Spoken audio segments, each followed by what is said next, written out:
નમસ્કાર દર્શક મિત્રો, પાટવી ગુજરાતી ન્યૂઝ ચેનલમાં આપનું હાર્દિક સ્વાગત છે।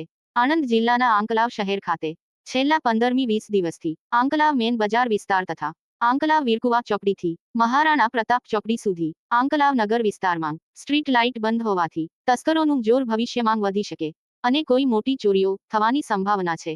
તો આના માટે જવાબદાર કોણ? તંત્ર શા માટે આના ઉપર ધ્યાન દોરતું નથી? આંકલાવ નગરપાલિકા શા માટે પ્રાથમિક સુવિધા વ્યવસ્થિત પૂરી પાડતી નથી? દિવસે સ્ટ્રીટ લાઇટો ચાલુ રહે છે અને રાત્રે અંધારામાં સ્ટ્રીટ લાઇટો બંધ હોય એ વહીવટ કેવો કરવામાં આવે છે? આ પ્રશ્ન પ્રજાજનોના મનમાં ઉદ્ભવે છે।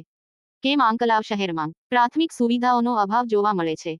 રિપોર્ટ યુસુફભાઈ રાજ, તંત્રી, પાટવી ગુજરાતી ન્યૂઝ।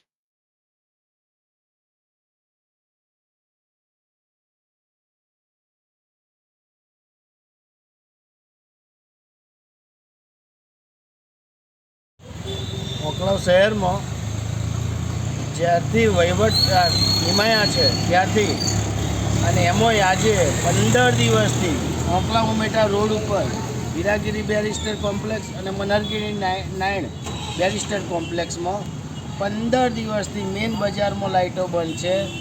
શોપિંગ સેન્ટરની પણ લાઇટો 15 દિવસથી બંધ છે।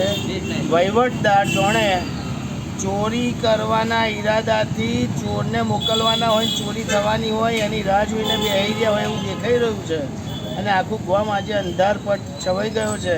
આંકલાવના 40% વિસ્તારોમાં સ્ટ્રીટ લાઇટો બંધ છે, એમ છતાં નગરપાલિકાની આળસ ખંખેરતું નથી।